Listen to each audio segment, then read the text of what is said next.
Obrigado, senhor presidente. Inicialmente, quero cumprimentar a Vossa Excelência.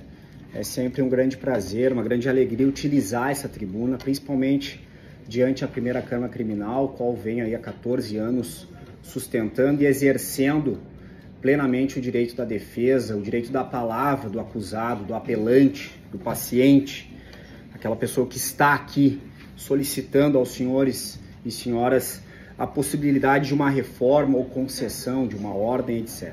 Dessa forma, agradeço, senhor presidente, quero estender os cumprimentos aos demais desembargadores e desembargadora integrante da Câmara. É um prazer. Nobre relator, doutor Orlando, da mesma forma, sempre solícito, atencioso. Já conversei com o senhor em seu gabinete sobre outras questões, de outros processos, de forma que agradeço ao senhor. Estender os cumprimentos da mesma forma, com o máximo respeito ao representante ministerial, nobre procurador de justiça, tem e sempre terá o respeito desse advogado, tanto o senhor como a gloriosa instituição do Ministério Público. Cumprimentar os serventuários, oficiais, colegas, hoje aqui, através do nome do meu pai, doutor Sérgio Lima, qual vem juntamente com esse advogado lá da comarca de Santa Maria. Bom, senhor presidente, nobre relator, senhores, embargadora Carla, o que nós temos aqui? Nós temos uma discussão, e vou procurar ser sintético no caso, até porque não tem muitas dissertações sobre isso, porque é uma matéria que vem sendo discutida há muito tempo nesse Tribunal de Justiça, a preliminar que for apresentada por este defensor, que é a violação ao direito ao silêncio. Inclusive é interessante, senhor presidente, ouvir as manifestações de voz em relação ao julgamento anterior. Por que digo isso a Vossa Excelência? Porque são matérias, obviamente, da mesma natureza, que envolvem o plenário do Tribunal do Júri, e eu penso que deste recurso nós temos duas situações aqui bem claras a serem destacadas. De um lado eu tenho o direito, e de outro lado eu tenho uma manifestação que faço da tribuna, que é a isonomia.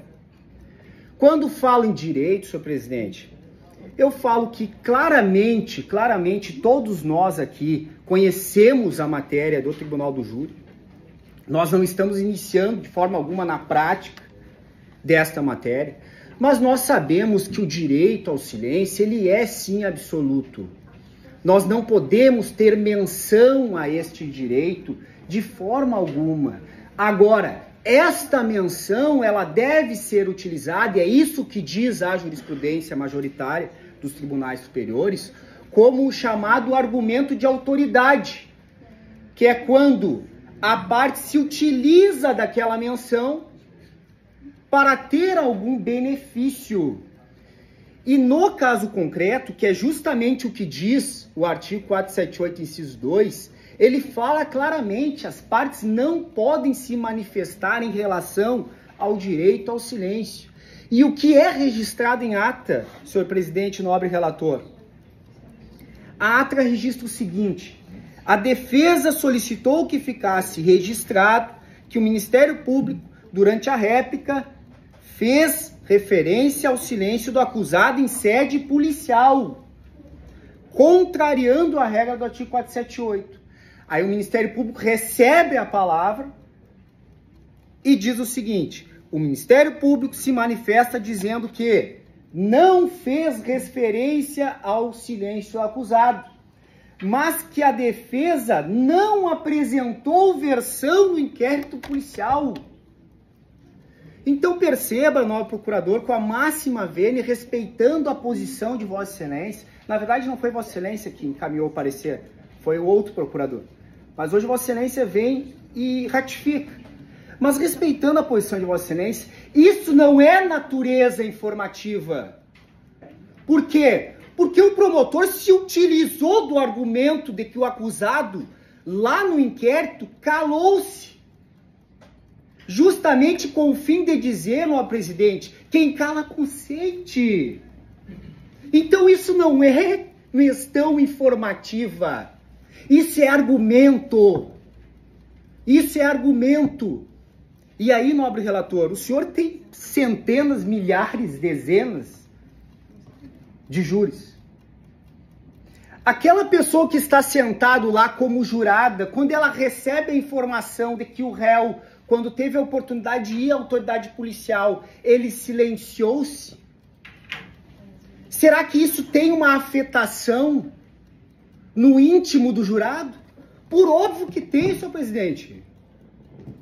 Por óbvio que tem. E quando eu falei de isonomia, nobre relator, eu ouvi atentamente o voto de Vossa Excelência, o voto do revisor no caso anterior. Foi destacado lá que a defesa não cumpriu com determinação processual penal, porque deveria ter apontado a tese na ata, e se modificou uma sentença absolutória do Conselho de Sentença, o qual é constitucionalmente aquele direcionado a resolver o mérito. E é por isso que eu peço o tratamento isonômico. O Ministério Público descumpriu matéria processual. E não apenas o descumprimento argumentativo, nobre procurador, ou informativo, melhor dizendo, que é da versão trazida no parecer, mas sim um descumprimento com benefício, que é dizer, lá no inquérito, senhores jurados, lá ele ficou em silêncio, aí hoje ele quer trazer versão de defesa. É isso que está no papel.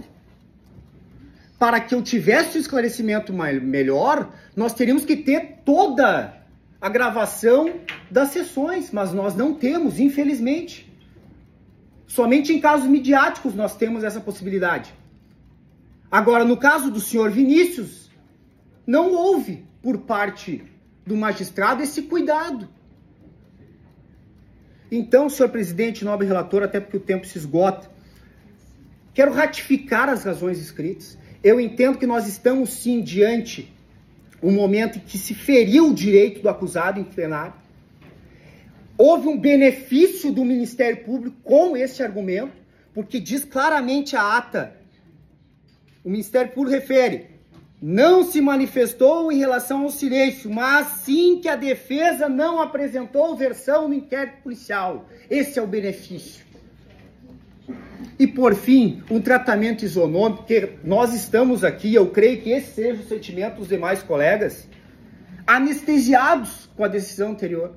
Anestesiados, porque quando nós solicitamos a quebra de uma decisão contrária e manifestamente, basta eu buscar a jurisprudência do tribunal, de 100 julgamentos eu vou ter 2 casos. Então eu só peço a isonomia de que lá eu tive um descumprimento processual, posso inclusive discutir sobre isso, mas aqui eu também tive, e isso aliado a um benefício argumentativo da acusação. Em relação a demais matérias, senhor presidente, até para não me alongar muito na parte argumentativa, apenas ratificar o recurso escrito, pedindo desculpas, senhor presidente. De certa forma, muitas vezes o argumento ele gera esse momento emotivo, porque faço júri. Aprendi, inclusive, com meu pai, doutor Sérgio, né? Então a gente acaba realmente, muitas vezes, passando o tom, mas de forma alguma é desrespeito a Vossa Excelência. Isso é o argumento de um defensor que realmente esteve em plenário, eu fiz a defesa do acusado, e hoje venho com a máxima vênia e respeito a Vossa Excelência solicitar o provimento do recurso. Muito obrigado, senhor presidente.